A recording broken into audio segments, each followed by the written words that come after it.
அது ஒரு 12 மணியை போல் இயற்கையான அந்த காற்று ஒரு சுழற்சி ஒன்று வரும். அது வந்ததுக்கு அப்புறம் தான் இந்த ஜல்லிக்கட்டே அங்கே நடத்த ஆரம்பிப்பாங்க. எல்லா ஊர்லேயும் எல்லா வீட்லேயும் ஜாதி மதம் இல்லாமல் அன்னைக்கு எல்லாருக்கும் அன்னதானம் போட்டு அடுத்த அரை மணி நேரத்திலே மழை வந்துருச்சான். இந்த வீட்லேயும் திறந்து பார்த்தவங்களாம் தன்னோட கை கால்கள்லாம் தனித்தனியாக இருந்தாலும் பார்த்துட்டு திரும்ப கதவை மூடிட்டு வந்தவங்களும் நிறைய பேர் இருக்காங்க.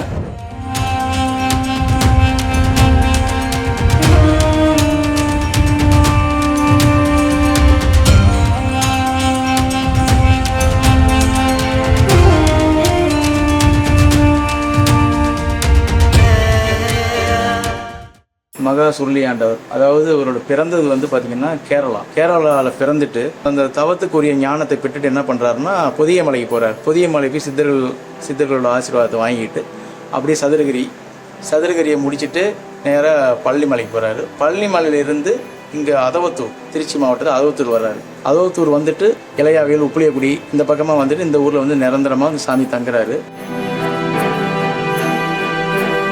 இங்கே என்ன பண்ணுறாருன்னா, இதுதான் அந்த முக்கியமான பரன். இந்த பரன் பார்த்திங்கன்னா தெரியும். இப்போ கோவில் கும்பாபிஷேகம் மராமத்து பணிக்காக பிரித்து வச்சுருக்காங்க. இதில் என்ன பண்ணுவார்னா, மேலே ஏறி அதிக நேரம் தியானத்தில் உட்காந்துருப்பார். இது முக்கியமான ஒரு இடம் பார்த்துங்க. அது சாமி வாழ்ந்த காலங்களில் உயிரோடு இருக்கிற காலங்களிலே மேலே ஏறி நிறைய உட்காந்து இதில் தவம் பண்ணிட்டு இருப்பார். அதிக நேரம் தியானம் பண்ணுறது. இதுக்கு சித்துக்கள் நிறையா பண்ணியிருப்பார். இங்கே இந்த வீட்லேயும் திறந்து பார்த்தவங்களாம் தன்னோட கை கால்கள்லாம் தனித்தனியாக இருந்தாலும் பார்த்துட்டு திரும்ப கதவை மூடிட்டு வந்தவங்களும் நிறைய பேர் இருக்காங்க. உடலை அந்த ஜீவசமாதி பண்ண நாள் விசாக நட்சத்திரம். அந்த விசாக நட்சத்திரம் நன்னாளில் அடுத்த நாள் இந்த ஃபோட்டோவை தான் எடுத்துகிட்டு வருவாங்க. இந்த ஃபோட்டோவை எடுத்துக்கிட்டு தான் அங்கே ஜல்லிக்கட்டு மஞ்சு விரட்டுன்னு சொல்லக்கூடியது. இந்த ஃபோட்டோ ஊர்வலமாக எடுத்துகிட்டு அதாவது இந்த ஊரை சுற்றி இருக்கிற 18 பட்டி மக்கள், கிராம மக்கள் எடுத்துகிட்டு அங்கே ஒரு விழா, மிகப்பெரிய ஒரு விழாவாக கொண்டாடுவாங்க. அது ஒரு 12 மணியை போல் இயற்கையான அந்த காற்று ஒரு சுழற்சி ஒன்று வரும். அது வந்ததுக்கு அப்புறம் தான் இந்த ஜல்லிக்கட்டே அங்கே நடத்த ஆரம்பிப்பாங்க. அந்த காற்று வரும்போது அவர் சோழிங்க வர்ற மாதிரியும், சூறாவளி காற்று வந்ததுக்கு அப்புறம் தான் அவர் வர்றாருன்னு மக்களுக்கும் ஒரு சந்தோஷமாக இருக்கும், ஒரு நம்பிக்கை. இது கரெக்டாக அந்த டயத்துக்கு தான் வரும். படம் எடுத்து ஒரு 5 நிமிஷம் படம் லேட்டானா கூட கரெக்டாக அந்த 12 மணிக்கு அந்த காற்று வந்துடும். இந்த வருஷம் கூட லைட்டாக ஒரு 5 நிமிஷம் லேட் ஆயிடுச்சு ஃபோட்டோ எடுக்கிறதுக்கு. அந்த காற்று கரெக்டாக முன்னாடியே வந்துடுச்சு. வந்துட்டு போயிட்டாரு. அப்போ தான் மக்களுக்கு ஒரு சந்தோஷம், அவர் வந்துட்டாரு, அந்த சோல் நம்மளை ஆசீர்வாதம் பண்ணிட்டு போயிடுச்சு அப்படின்ட்டு. ஸ்ரீ மகா சுருளி சுவாமிகள் ஜீவசமாதி ஆகிறதுக்கு முன்னாடி இந்த பாறைக்கும் அவருக்கும் ஒரு மிகப்பெரிய ஒரு தொடர்பு உண்டு. தன்னோட தவத்தில் உட்காந்துருக்கும்போது இறைவன்கிட்ட கேட்குறாரு, நான் இந்த பூமியில் இந்த இடங்களில் எங்கே நான் ஜீவசமாதி ஆகணும் அப்படின்னு கேட்கும்போது, அப்போ எங்கே உணர்த்துறாங்க அப்படின்னா, இந்த பாறையை சொல்கிறாங்க. இந்த ஊரில் இந்த இடத்துல இந்த பாறை இருக்கும், இந்த பாறைக்கு பக்கத்தில் தான் உனக்கு ஜீவசமாதி அமையும்னு சொல்கிறாங்க. அப்போ சாமி அதேமாரி அங்கே அந்த வீட்டிலேருந்து இப்படி பார்க்குறாங்க. பார்க்கும்போது இந்த இடத்துல பாறை இருக்குது.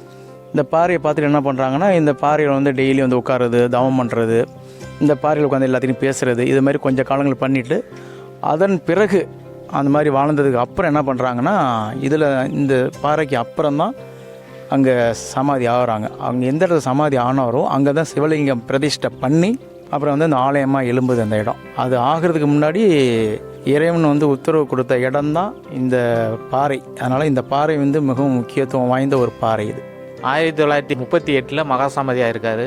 மாசி 10 பிப்ரவரி 2 மத்தியானம் 2:30 மணிக்கு மகாசமாதியான டைம். இது இல்லாமல் சாமியோட டிவோட்டிஸ் இல்லாமல் அதிக மக்கள் இந்த 18 பட்டி கிராமத்தில் இருக்கிறவங்க என்னென்னா, சாமிகிட்ட வேண்டுதல் பண்ணிட்டு போவாங்க. அதாவது ஏதாவது ஒரு நல்ல காரியம் நடக்கணும், திருமண தடைகள், தீராத நோய், பேய் பிசாசு, இது மாதிரி ஏவல், பில்லி சூனியங்கள் இதெல்லாம் நீக்கிற மாதிரி இதெல்லாம் சாமிகிட்ட வேண்டிட்டு அதுக்கு திருநீரை எடுத்துகிட்டு போய் பூசினாலே ஒரு மகத்துவம் நடந்திருக்கு. அதுக்கப்புறம் நிறைய பேர் தொடர்ந்து சாமியை வழிபாடு பண்ணிட்டு இருக்காங்க. இங்கே இந்த 18 பட்டி மக்கள், கிராம மக்கள் என்ன பண்ணியிருக்காங்கன்னா, எப்போவுமே ஒரு சமாதி அப்படின்னாலே அவருடைய சாமியோட சீடர்கள் அல்லது அந்த குடும்பத்தார்கள் எடுத்து நடத்திட்டு இருப்பாங்க. இதுதான் உலகத்தில் நடக்கிறது. ஆனால் இங்கே என்ன நடக்குது அப்படின்னா, அந்த 18 பட்டி மக்களும் அவரை ஒரு தெய்வமாக, உயிரை காக்கக்கூடிய ஒரு தெய்வமாக வழிபட்டு அவர்கிட்ட வேண்டுதல் பண்ணுறது, இங்கே பிரார்த்தனை பண்ணுறது. அதாவது பிரார்த்தனைனா வேண்டிட்டு போயிட்டு மொட்டை அடிக்கிறது, காது குத்துறது, கல்யாணம் பண்ணுறது, இது எல்லாம் அதாவது தன்னோட குலதெய்வத்தில் போய் என்னெல்லாம் பண்ணுவாங்களோ அத்தனையும் அவரை குலசாமி மாதிரி வச்சு இங்கே வழிபாடு பண்ணிட்டு இருக்காங்க. அது இன்னை வரைக்கும் நடக்குது, இன்னும் எதிர்காலத்தில் நடக்கும். அது அப்படி ஒரு சக்தி வாய்ந்த ஜீவஸ்தலமாக அது இருக்குது அவரோட இது.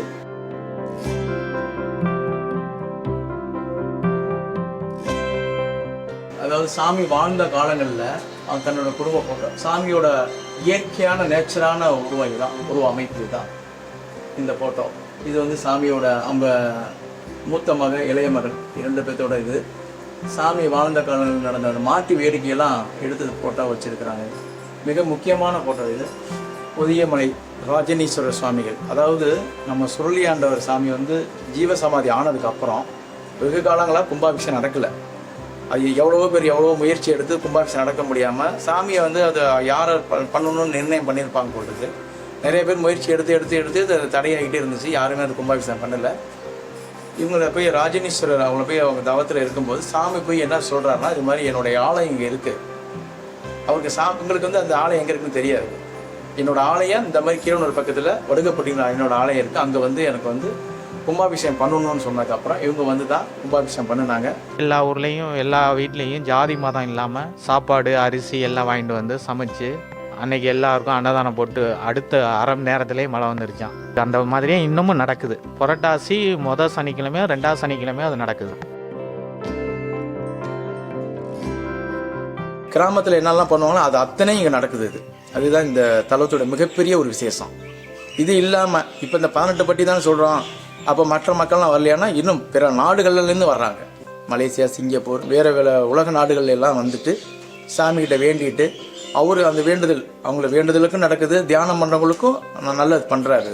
அது வந்து அனுபவபூர்வமாக, அதாவது இந்த மெய்ஞானத்தில் தீட்சை வாங்கி தியானம் பண்ணுறவங்க, சாதாரண தியானம் பண்ணுறவங்களால சாதாரண ஒரு பக்தி மார்க்கில் வந்து வரவங்க கூட சாமியோட ஆட்களை வந்து உணர முடியும். அதுதான் அவரோட விசேஷம். இது வந்து எல்லாருமே நான் தனிப்பட்ட முறையில் சொல்லலை, மக்கள் அனுபவித்து சொன்ன வார்த்தை, சத்திய வார்த்தை. இதெல்லாம் ஒவ்வொருத்தரும் அனுபவிச்சுன்னு அவங்க சொல்கிறாங்க, இதெல்லாம் நடந்துச்சு எங்கள் வாழ்க்கையில், இதனால் நாங்கள் சாமி வந்து கும்பிட்றோம், இதுக்கப்புறம் எனக்கு நல்லது நடக்குது, என் பிள்ளைக்கு நல்லது நடக்குது. அது மாதிரி விரும்பி விரும்பி விரும்பி திரும்ப வந்து வணங்கி சாமியோட ஆசீர்வாதத்தை வாங்கிட்டு போகிறாங்க. எல்லாருமே இங்கே வந்து கும்பிட்றது போகிறது. வந்தோம்னா வயிற்று வலிக்குது, தலை வலிக்குது, காய்ச்சடிக்குதுன்னு சொன்னோம்னா, பேய் பிசாது பாட்டி இருக்குதுன்னு சொன்னால் அந்த துண்ணூறு எடுத்துகிட்டு போய் கொடுத்தோம்னாக்கா கொஞ்சம் மாற்றமாக நல்லா இருப்பாங்க. எனக்கு முன்னாடி ஒரு மாற்றம் தெரியும்.